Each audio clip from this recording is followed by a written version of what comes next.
வினோத வாய்ஸ் நேயர்களுக்கு வணக்கம். நான் உங்கள் கிருஷ்ணவேல். இன்றைக்கி ஒரு சோகமான தினம். முன்னாள் பிரதமர் மன்மோகன் சிங் அவர்கள் வயது மூப்பின் காரணமாக காலமானார். அவரது வாழ்க்கை வரலாறை பற்றியும் அவர் நம் நாட்டுக்கு செய்த சிறப்பான செயல்களும் அவரது வாழ்க்கையில் நடந்த முக்கியமான விஷயங்கள் என்ன அப்படிங்கிறத பற்றியெல்லாம் தான் இன்றைக்கி விரிவாக நம்ம பார்க்கலாம். நம்ம வீடியோவில் அடிக்கடி நம்ம அப்புறம் நண்பர்களே புத்தகம் வாங்குன்ற போடுறதெல்லாம் நிறைய பேர் கேலி பண்ணுறாங்க. கேலி கிண்டல்லாம் பற்றி நம்ம கவலைப்பட வேண்டிய அவசியம் இல்லை.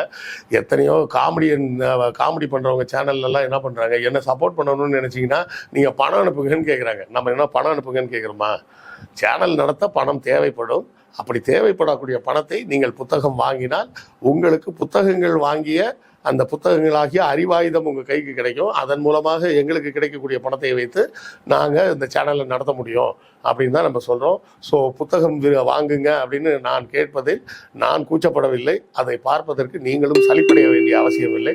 புத்தகம் வாங்க முடியாதவர்கள் லைக் போட்டாலும் சப்போர்ட்டு தான், ஷேர் பண்ணாலும் சப்போர்ட்டு தான், சப்ஸ்கிரைப் பண்ணாலும் சப்போர்ட்டு தான், ஏன் கமெண்ட் போட்டிங்கன்னா கூட சப்போர்ட்டு தான். ஸோ ஏதாவது ஒரு வகையில் உங்கள் ஆதரவை நம்ம சேனலுக்கு கொடுத்துக்கிட்டே இருங்க. டாக்டர் மன்மோகன் சிங் இவரது சிறப்பு என்ன அப்படின்னு பார்த்தீங்கன்னா, இவரது கல்வி. ஏன் இவரது கல்வி மிக சிறப்பாக நம்ம பார்க்கணும் அப்படின்னு பார்த்தோம்னா, அவரது பின்புலத்தை பார்த்தோம்னா நமக்கு புரியும். இவர் 1931 பிறந்தவர்.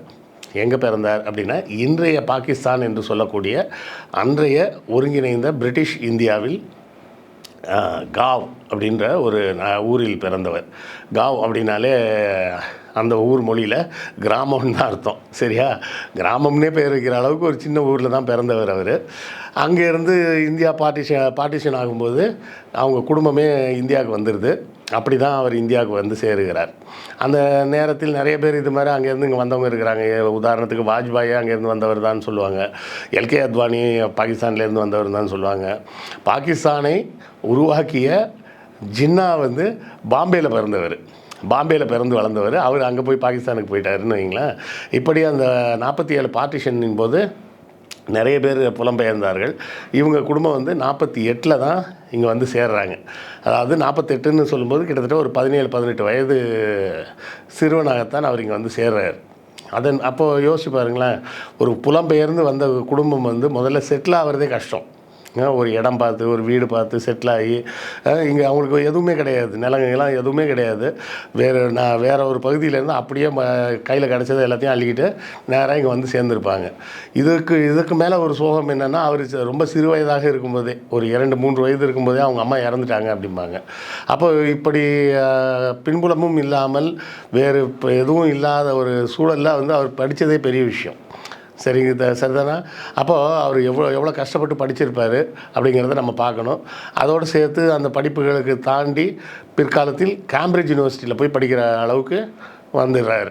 அங்கே ப்ராஜெக்ட் ஆடமாக ஏதோ ஒரு பேர் சொல்லுவாங்க. அந்த ஆடம்னு ஒரு விருது கூட அவர் வாங்கியிருக்கிறாரு. வாங்கிட்டு அதுக்கப்புறம் மீண்டும் இந்தியாவுக்கு வருகிறார். இந்தியாவில் கொஞ்ச நாள் பணிபுரிகிறார். மறுபடியும் அங்கேருந்து ஆக்ஸ்ஃபோர்டு பல்கலைக்கழகத்தில் போய் படிக்கிறாரு. பிறகு அங்கேருந்து என்ன பண்ணுறாருன்னா, ஐநா சபையில் வேலைக்கு போயிடுறாரு. 66 முதல் 69 வரை 3 ஆண்டுகள் ஐநா சபையில் இவர் வேலை செஞ்சிகிட்ருக்கிறார், யுனைடெட் நேஷன்ஸில்.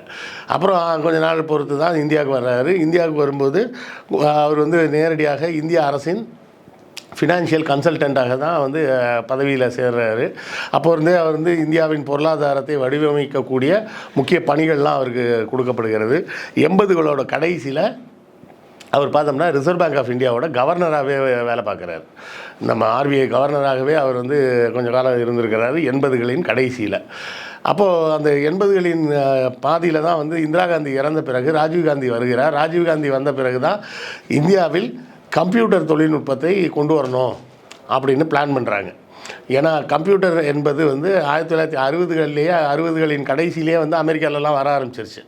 அதற்கு பிறகு ஒரு 20 ஆண்டுகள் கழித்து தான் நமக்கு இந்தியாவுக்கு கம்ப்யூட்டர் தொழில்நுட்பத்தை கொண்டு வரணும் அப்படின்ற ஒரு சிந்தனையே வருதுன்னு வைங்களேன். அந்த சிந்தனையே ராஜீவ்காந்தி மூலமாகத்தான் வருகிறது.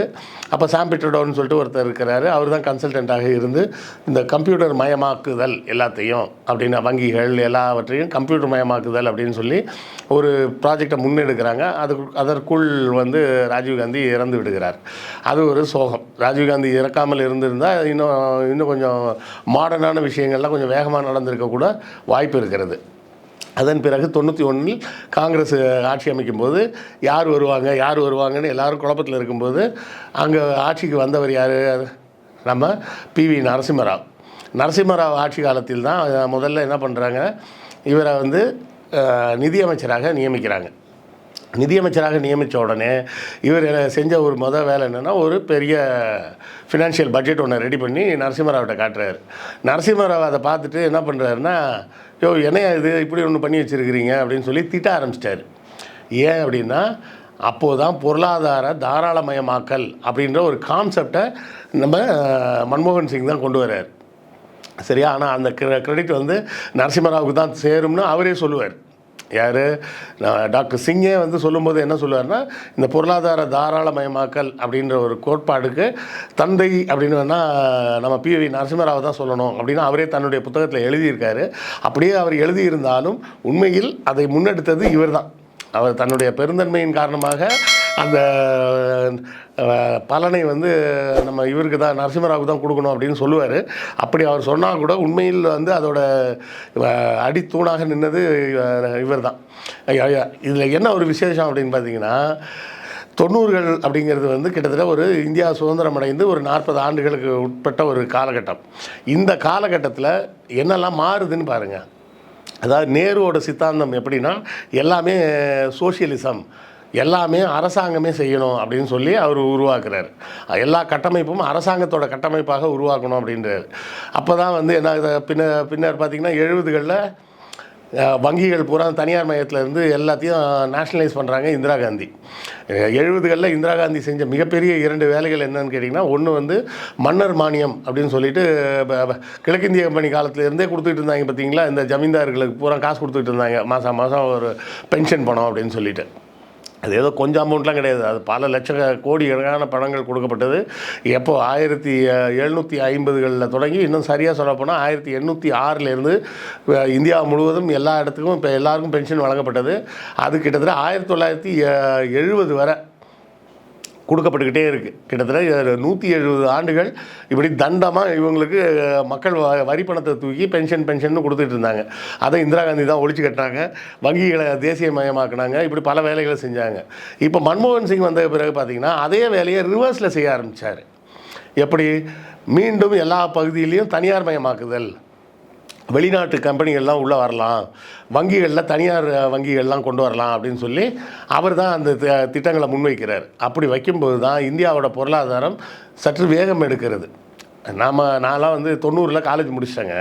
90ல் நான் காலேஜ் முடித்த காலத்தில் பார்த்திங்கன்னா, சென்னைக்கு நான் 92ல் வந்த புதுசில் பார்த்திங்கன்னா பெருசாக வேலைகள்னு எதுவுமே இருக்காது.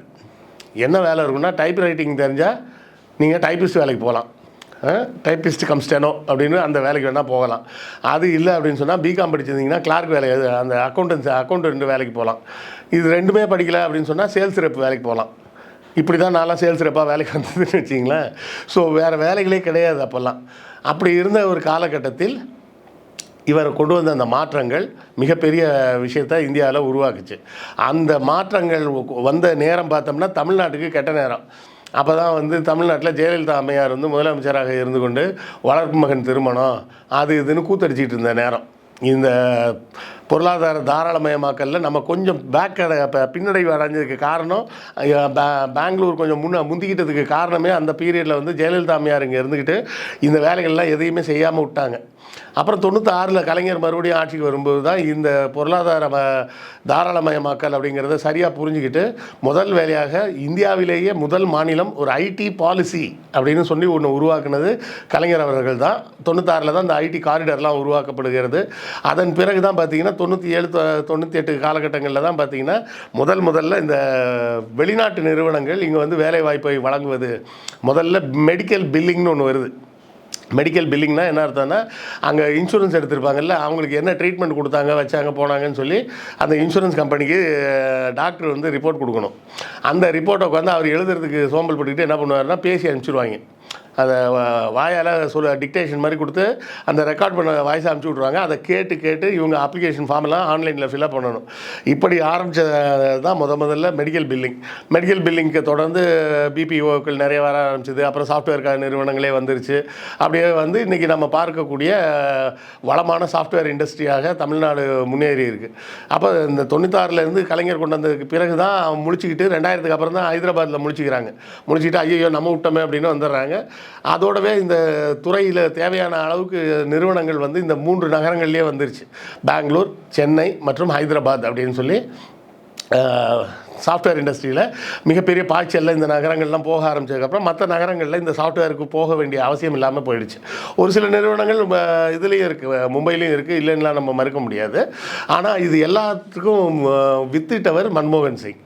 பிறகு பார்த்திங்கன்னா அடுத்த எலெக்ஷனில் வந்து காங்கிரஸ் தோற்று போகுது. அதன் பிறகு அவர் வந்து எதிர்க்கட்சி தலைவராக இருக்கிறார். அப்புறம் அவரது ஆட்சியெல்லாம் கவிழ்க்கப்பட்டு அந்த கூத்தெல்லாம் நடந்து ஒரு வழியாக 2004 மறுபடியும் அவர் பிரதமராக வருகிறார். வந்து கிட்டத்தட்ட 10 ஆண்டுகள் தொடர்ந்து பிரதமராக இருக்கிறார். இது முதல்ல 10 ஆண்டுகளுக்கு மேலாக பிரதமராக இருந்தவர்கள் அப்படின்னா முதல்ல ஜவஹர்லால் நேரு, அப்புறம் இந்திரா காந்தி, 3வது தான் இப்போ நம்ம மோடி அவர்களை சொல்லலாம். 4வது இடமாக 2 டேர்ம் வந்து கண்டினியூஸாக பிரதமராக இருந்தவர் மன்மோகன் சிங் 2004 முதல் 2014 வரை. 2004 முதல் 2014 வரை அவர் கட்டமைத்த எல்லாத்தையும் குட்டிச்சவராக்கி இந்த 10 வருஷமாக எல்லாத்தையும் விற்றுக்கிட்டு இருக்காங்க. யார்? மோடி அவர்கள். இப்படி தான் போகுது. மன்மோகன் சிங்கை பொறுத்தவரை மிகப்பெரிய ஒரு ஜனநாயகவாதி அப்படின்னு சொல்லலாம். அந்த ஜனநாயகம் மூலமாகத்தான் கடைசியில் அவரது ஆட்சியும் கவிழ்க்கப்பட்டது. அண்ணா ஹசாரே போன்றவரெல்லாம் அடித்த கூத்தெல்லாம் நம்ம பார்த்துருப்போம். திரும்ப ஊழல்னு பேசிவிட்டு கடைசியில் ஊழலை வந்து சென்ட்ரலைஸ் ஆக்கிட்டாங்க இப்போ இருக்கிற ஆட்சியில். ஸோ ஒரு மாபெரும் மனிதர், ஒரு பெரிய சகாப்தத்தை படைத்து விட்டு சென்றவர். அதுவும் இல்லாமல் இன்றைய நமது இப்போ இருக்கக்கூடிய மாடர்ன் இந்தியாவுக்கு, அதாவது பல்வேறு பன்னாட்டு நிறுவனங்கள்லாம் இங்கே வந்து தொழில் செய்து அதன் மூலமாக பல்வேறு வேலைவாய்ப்புகளை எல்லாம் உருவாக்குவதற்கு அடித்தளமாக எல்லாவற்றையும் செய்து கொடுத்தவர் டாக்டர் மன்மோகன் சிங் அவர்கள். அவரது மறைவை நாமும் நினைவில் கொள்வோம். அடுத்த காணொளியில் சந்திப்போம். நன்றி, வணக்கம்.